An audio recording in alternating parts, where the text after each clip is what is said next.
Welcome to Featured Works at the Tweed Museum of Art. My name is Bill Shipley, museum educator, and today we look at a 1955 painting by George Morrison. George Morrison's dates are 1919 to 2000. An artist who grew up on the shore of Lake Superior in the Grand Marais area.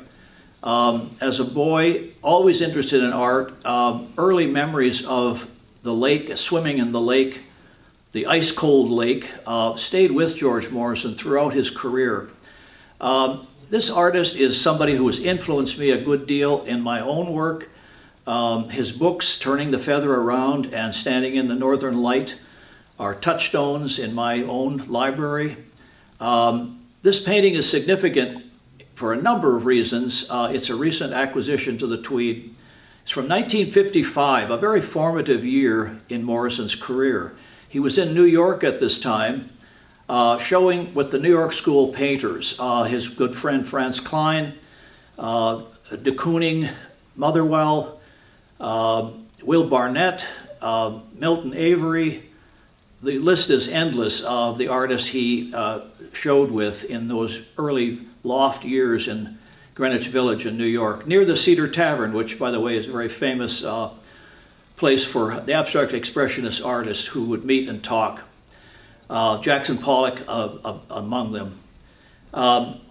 Morrison is an artist who fuses several traditions and cultures in his work. Not only Ojibwe, but the French surrealist artists. He knew the work of Picasso and Braque quite well. So he brings all of this experience, the Cubist, Surrealist, even some primitive art motifs and ideas to his work. Morrison, throughout his career, kept to the idea of finding your way in the painting while you're in the act of painting, so that it's a very almost letting the subconscious come to the surface as you're painting. It's a way of working that has some difficulties, but throughout his career he did that. And so what I really like about this painting is not only this fusion of elements, but a history of the New York School. Now we'll take a closer look at the surface of the painting.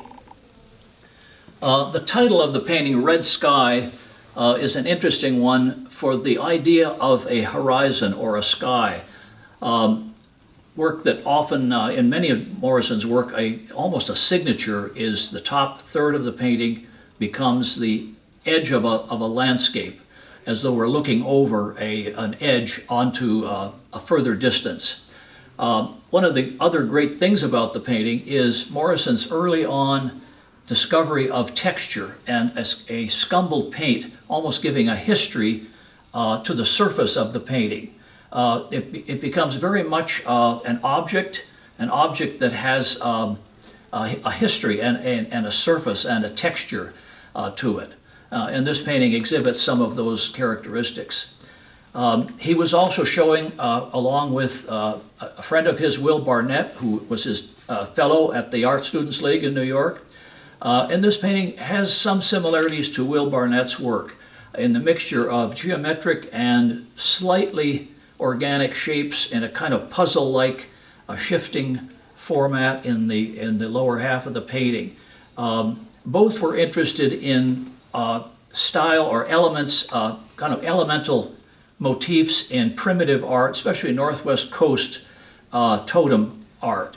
And I see a little bit of that in this painting, this 1955 painting of Morrison's. Just on a personal note, when Morrison died in 2000, a few years after, the Art Institute, the Duluth Art Institute, named the gallery, the George Morrison Gallery, in his honor. And it was a very moving dedication ceremony in Ojibwe that I attended, and I remember it quite well. Thank you, and join us again for another Featured Works presentation at the Tweed Museum of Art.